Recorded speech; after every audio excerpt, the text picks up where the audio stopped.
Bismillahirrahmanirrahim. Welcome student to another video lecture.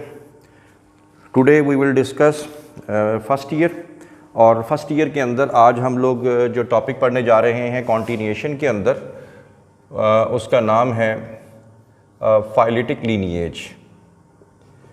Phyletic lineage very important topic from the examination point of view. तो phyletic lineage, तो सबसे पहले तो हम इसका जो मतलब है, इसका मीनिंग, इससे पहले कि हम टॉपिक पढ़ें इसका पहले हम मीनिंग देख लेते हैं कि इसका मतलब क्या है। इसका लिटरल मीनिंग जो है वो दो वर्ड से ये आया है। फाइलेटिक, फाइलेटिक का मतलब होता है एवॉल्विंग पॉपुलेशन। एवॉल्विंग पॉपुलेशन यानी जितनी भी आज दुनिया के अंदर डाइवर्सिटी है, लाइफ की डाइवर्सिटी है, तरह तरह के प्लांट्स हैं, एनिमल्स हैं, वो कैसे एवॉल्व होके आज हमारे तक पहुँचे हुए हैं, इससे पीछे क्या हिस्ट्री है इनकी। तो एवॉल्विंग पॉपुलेशन और लीनिएज। लीनिएज का बुनियादी जो इसका मतलब होता है वो जंजीर के होते हैं, कड़ी के होते हैं। यानी ये अगर आप लोग देखें जैसे एक जंजीर होती है तो उसी को ही हम लोग बोलते हैं फाइलेटिक लीनिएज। देखिए सिंपल सी बात है, अगर आज आप लोग दुनिया में मौजूद हैं, अगर आज दुनिया में मुख्तलिफ जानवर या पौधे मौजूद हैं, इससे मुराद ये है कि उससे पहले भी कोई इंसान था, उससे पहले भी कोई इंसान था, और इस तरह करते करते करते करते हम सब जो हैं एक अनब्रोकन सीरीज़ से चलते हुए आज दुनिया के अंदर मौजूद हैं। इसी को ही हम लोग बोलते हैं फाइलेटिक लीनिएज, एवॉल्विंग पॉपुलेशंस। वो पॉपुलेशन चाहे इंसानों की हो, वो पॉपुलेशन चाहे जानवरों की हो, वो चाहे बैक्टीरिया की हो, इसका मतलब है कोई ना कोई उनका एंसेस्टर मौजूद था। ये इसका लफ्ज़ी मतलब हो गया। अब इसको हम लोग इंट्रोडक्शन में लेके आते हैं। इंट्रोडक्शन में सबसे पहले तो आप लोगों ने ये बता देना है कि दुनिया आज भरी पड़ी है large biodiversity. There is large biodiversity. दुनिया में आज आपको तरह तरह की जो स्पीशीज़ हैं वो प्लांट्स की भी मिल जाएंगी, फंजाई की भी मिल जाएंगी, प्रोटोजोआ, फंजाई, एल्गी, प्रोटिस्ट। तो बहुत सी आज आपको बायोडाइवर्सिटी आज आपको दुनिया में मिल जाती है। तो ये दुनिया भरी पड़ी है। एक अंदाजे के मुताबिक दुनिया के अंदर जो एस्टीमेटेड जो स्पीशीज़ हैं जो अब तक डिस्कवर हो चुकी हैं, जिसका एस्टीमेशन लगाया जा चुका है, वो तकरीबन 2.5 मिलियन जो हैं, तकरीबन 25 लाख दुनिया के अंदर आज जो स्पीशीज़ हैं वो दुनिया के अंदर अवेलेबल हैं जो डिस्कवर हो चुकी हैं। ये आपसे एमसीक्यू में पूछा जा सकता है। इसकी जो बाइफरकेशन है, दुनिया में सबसे ज़्यादा इस टाइम पाए जाने वाले जो जानदार हैं उनमें सबसे नंबर 1 पे जो आते हैं 53.1% जो हैं वो इंसेक्ट्स हैं। एमसीक्यू बन गया आप लोगों का। उसके बाद vascular plants. Vascular plants those plants containing xylem and phloem या वास्कुलर बंडल्स, उनकी जो परसेंटेज है वो है 17.6%। ये आप लोगों ने बता देना है। उसके बाद एनिमल्स अदर देन इंसेक्ट्स। हालांकि इंसेक्ट्स भी एनिमल ही हैं लेकिन उसको हमने कैटेगराइज ज़्यादा कर दिया, तो वो 19.9% जो हैं वो इसके अंदर आ जाएंगे। बाकी जो है उसमें फंजाई, एल्गी, प्रोटोजोआ और बैक्टीरिया वगैरह जो हैं, प्रोकैरियोट्स वगैरह जो हैं, उनकी जो परसेंटेज है हमारे पास वो तकरीबन 9.4% बनती है। तो ये तो हो गया आप लोगों के लिए बहुत बहुत इम्पॉर्टेंट एमसीक्यू जो कि किसी टाइम भी पेपर में आ सकता है। इसको इसी तरह ही आप लोगों ने इसकी परसेंटेजेस याद कर लेनी है। अब ये तो वो स्पीशीज़ हैं जो कि डिस्कवर हो चुकी हैं, लेकिन बायोलॉजिस्ट ये कहते हैं कि ये जो स्पीशीज अब तक डिस्कवर हुई हैं ये अभी तक नॉट कंप्लीट, ये अभी तक दुनिया में जितनी भी जो स्पीशीज़ हैं ये उससे कहीं कम हैं। एक मोहतात अंदाजे के मुताबिक दुनिया के अंदर साइंटिस्ट ये बताते हैं कि 5 मिलियन से लेके तकरीबन 30 मिलियन तक दुनिया में जानदारों की जो स्पीशीज़ हैं वो अवेलेबल हैं, जिसमें से सिर्फ़ और सिर्फ अभी तक 2.5 मिलियन स्पीशीज़ जो हैं वो डिस्कवर हुई हैं। तो अब हम लोग फाइलेटिक जो लीनिएज है उसकी हम लोग यहाँ पे डेफिनेशन बता देते हैं एग्जामिनर। तो फाइलेटिक लीनिएज क्या है? फाइलेटिक लीनिएज ये है कि it is an unbroken, it is an unbroken series, ठीक है, ऑफ स्पीशीज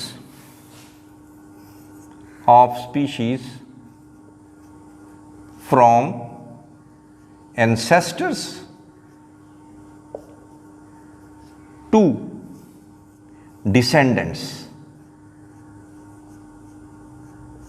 पहली बात तो ये है, पहले भी बता चुका हूं कि अगर कोई डिसेंडेंट है उसका मतलब ये है कि उससे पहले उसका इंसेस्टर भी था। तो इस तरीके से ये चलते हुए आ रहे हैं। एंड ईच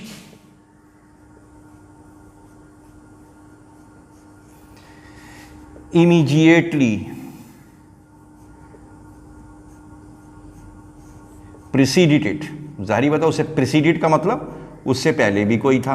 भाई सिंपल सी बात है, लाइफ एक से स्टार्ट हुई, साइंस ये कहती है, फिर उसके बाद आगे, फिर उसके ऑफस्प्रिंग्स, फिर उसके बाद उसके ऑफस्प्रिंग्स, फिर उसके बाद इनके ऑफस्प्रिंग्स, फिर करते करते करते करते आज की जो दुनिया है वो आपके सामने फैलती गई, फैलती चली गई, फैलती चली गई। तो ये अनब्रोकन सीरीज़ है, ना टूटने वाली एक जंजीर है जो आज आपके सामने दुनिया के अंदर, अगर ये जंजीर जो है ये टूट जाती तो कभी भी आज की जो स्पीशी है वो अवेलेबल ना हो। जैसे डायनासोर्स हैं, अब डायनासोर जो हैं उनकी आगे जो लड़ी थी वो टूट गई, इसी वजह से आज दुनिया से वो एक्सटिंक्ट हो चुके हैं। तो आज की जो बायोडाइवर्सिटी है वो अनब्रोकन सीरीज़ है और फ्रॉम एंसेस्टर टू डिसेंडेंट्स आ रही है, और हर एक के जो डिसेंडेंट है उनके पीछे उनके एंसेस्टर्स भी मौजूद हैं। तो ये आप लोगों ने बता देना है। इसके बाद आप लोगों ने ये तमाम चीज़ें बता देने के बाद आपने ये बताना है कि ये जो चीज़ें हमारे पास आज मौजूद हैं इसका हमें वैसे भी अंदाज़ा हो जाता है कि ये कैसे दुनिया में ये मौजूद थी।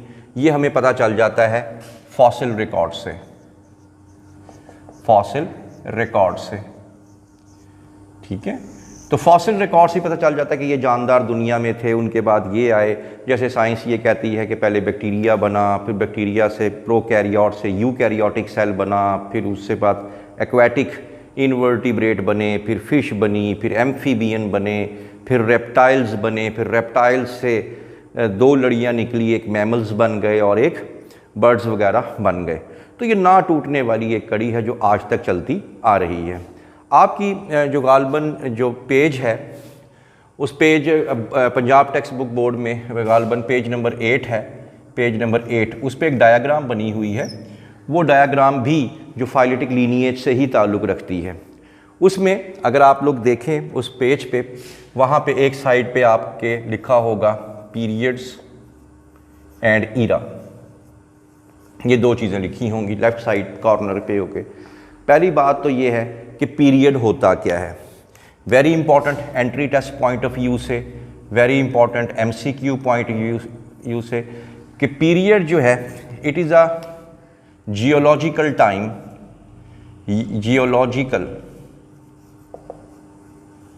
Time in which single type of rock system is formed. Rock system is formed.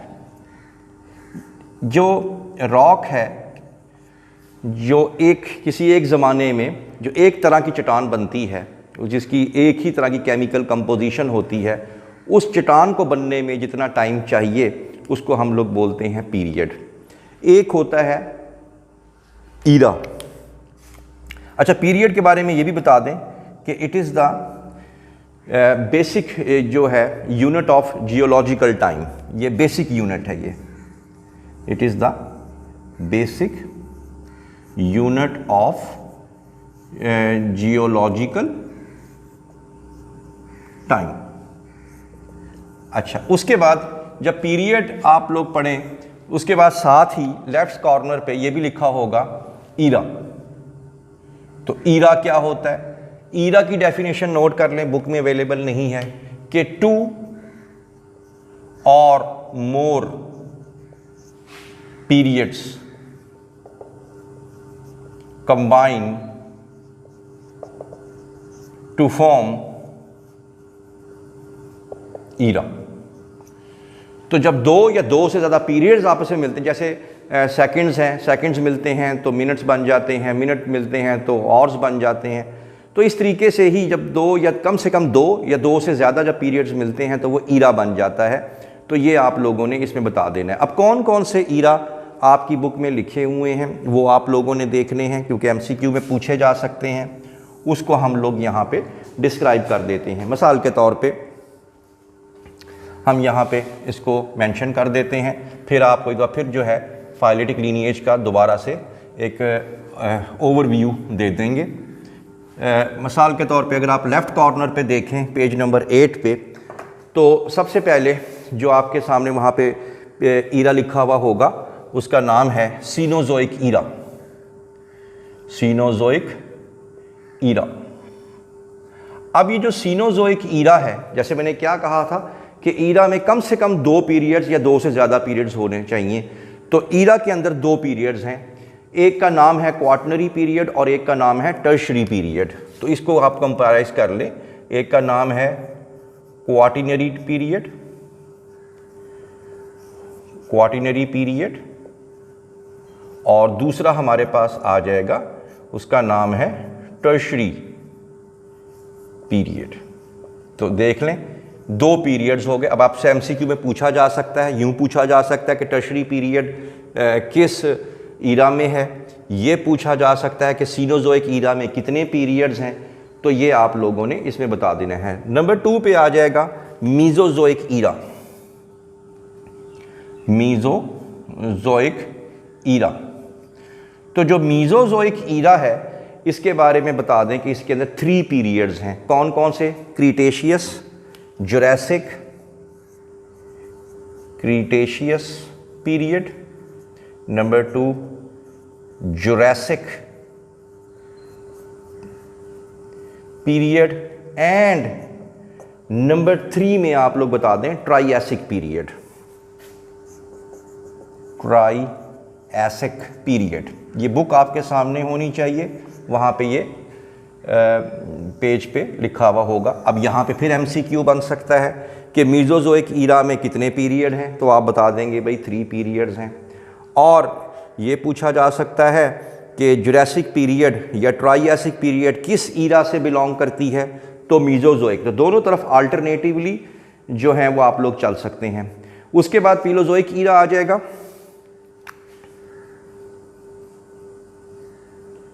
पीलोज़ोइक Ira, तो ये आप लोगों ने बता देना है। इसमें टोटल 6 पीरियड्स हैं, टोटल 6 पीरियड हैं। अब यहाँ भी MCQ बन गया कि वो कौन सा ईरा है जिसमें सबसे ज़्यादा पीरियड्स हैं, तो वो आपके पास आ जाएगा पीलोज़ोइक ईरा। इसमें पर्मियन पीरियड है नंबर 1,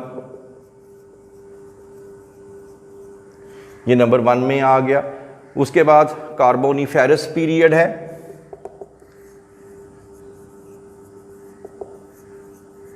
कार्बोनिफेरस पीरियड इसमें आ जाएगा। डिवोनियन है, सिल्यूरियन है, Devonian period and Silurian period, और एक और भी इसमें आता है, उसका नाम है कैम्ब्रियन पीरियड। कैम्ब्रियन 1 2 3 4 एंड 5, और ऑर्डोविशियन, इसको पहले ऑर्डोविशियन ले आते हैं यहाँ पे, ऑर्डोविशियन पीरियड, और लास्ट में जाके आप इसमें जो था उसका नाम था कैम्ब्रियन पीरियड। Cambrian period. तो ये इसमें 6 जो हैं वो इसमें पीरियड आ जाएंगे। और लास्ट में प्रोटीरोजोइक ईरा है जी, प्रोटीरोजोइक ईरा,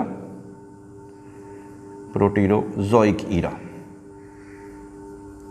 और ये सबसे कदीम तरीन जो ईरा माना जाता है, तकरीबन 2000 million years ago, 2000 million years ago ये माना जाता है। ये भी आपका एमसीक्यू बन गया कि सबसे पुराना ईरा कौन सा है, तो वो प्रोटीरोजोइक ईरा है। सबसे लेटेस्ट ईरा कौन सा है, वो सीनोजोइक ईरा है। अब यहाँ पे जब आप लोग ये टॉपिक देखें तो इसमें पीरियड्स वगैरह भी आ गए और ईरा भी आ गए। तो इसमें अगर आप लोग ध्यान से अगर बुक को देखें तो बुक के अंदर आपको मुख्तलिफ़ चीज़ें यहाँ पे दिखाई देंगी कि एक तो यहाँ पे देखें उन्होंने लाइफ स्टार्ट की हुई है सबसे बिलो डायाग्राम में।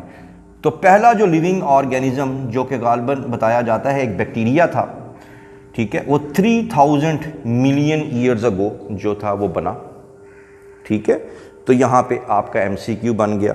और बाद में अगर आप देखें यहाँ पे डॉटेड लाइंस स्टार्ट हो जाएंगी और डॉटेड लाइंस जो हैं वो आगे जाके कुछ इस तरह से वो बाइफरकेट होना शुरू हो जाएंगी। यानी मतलब कहने का यही है, वही वाली बात कि अनब्रोकन सीरीज़, यानी एक से आगे आगे फिर उनसे डिफरेंट और आगे उनसे फिर डिफरेंट और करते करते करते करते और यहाँ पे एक लाइन भी लगी हुई होगी और यहाँ पे लिखा हुआ होगा प्रोटीरोजोइक, प्रोटीरोजोइक यानी तकरीबन 2000 मिलियन ईयर्स अगो, ठीक है।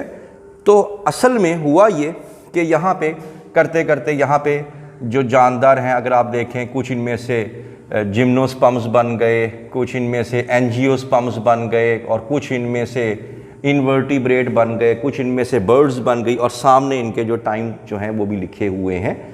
तो जैसे आप अगर आप बुक में देखें तो फ़र्ज़ करें कि रेप्टाइल्स हैं, रेप्टाइल्स, तो रेप्टाइल्स को अगर आप यहाँ से इसको लेफ़्ट से देखें तो यहाँ पे इसकी जो थिकनेस है वो ज़्यादा है और यहाँ पे अगर आप देखें यहाँ पे लिखा होगा जुरासिक पीरियड। तो इसका मतलब ये हुआ कि रेप्टाइल जो थे जुरासिक पीरियड में बहुत ज़्यादा थे। यहाँ से मतलब ये हो जाएगा कि यहाँ पे ये स्टार्ट हुए, इसका मतलब यहाँ पे चौड़ाई ज़्यादा हो गई, इसका मतलब है रेप्टाइल्स यहाँ पे ज़्यादा फैले और इसका मतलब ये है वक्त गुजरने के साथ साथ इनकी फिर आबादी जो है वो क्या हो गई, कम हो गई। तो इस तरीके से आप लोगों ने इस टेबल को आपने याद करना है। तो इस में फिर वही वाली बात आ जाएगी कि सबसे कदीम तरीन जो है वो प्रोटीरोजोइक ईरा आ जाएगा, सबसे लेटेस्ट जो है। अब ये जो हमारे पास अनब्रोकन सीरीज़ है तो वही आपको बताया कि हमें कैसे पता लगा, ये हमें पता लगा फॉसिल रिकॉर्ड से। तो जैसे जैसे हम लोग पीछे की तरफ को आते जाएंगे उसके एंसेस्टर ढूंढेंगे, फिर उनके एंसेस्टर ढूंढेंगे, फिर उनके एंसेस्टर ढूंढेंगे, करते करते करते करते वी विल जो है वहाँ पे इकट्ठे हो जाएंगे at the common point 3000 million years ago. और यहाँ तक हमें फॉसिल रिकॉर्ड मिलते गए और जहाँ पे आपको ये बुक में ये लाइन नज़र आ रही है वहाँ तक तो हमें फॉसिल रिकॉर्ड्स मिल गए। इस लाइन से नीचे हमें फॉसिल रिकॉर्ड नहीं मिले। क्यों? क्योंकि उस ज़माने में मैनी सॉफ्ट बॉडीड जो फॉसिल्स थे वो डिकम्पोज हो चुके हैं। तो लिहाजा ये हमारी फोरकास्ट है, इस लाइन से नीचे हमारी फोरकास्ट है, लेकिन या इस लाइन से ऊपर ऊपर हमारे पास फॉसिल रिकॉर्ड मौजूद हैं। लेकिन जैसे ही हम इस लाइन से नीचे आए ये हमने फोरकास्ट बना ली कि ये अंदाज़न तकरीबन 3000 मिलियन ईयर्स अगो पहले ये हमें मिल जाएंगे और यहाँ से लाइफ जो थी वो ओरिजिनेट हुई थी। तो ये था आप लोगों का आज का topic phyletic lineage. I hope that you have understood the lecture today. For more interesting video please stay connected with us. किसी किस्म का भी कोई क्वेश्चन हो तो आप कमेंट सेक्शन में जाके पूछ सकते हैं। Thank you very much.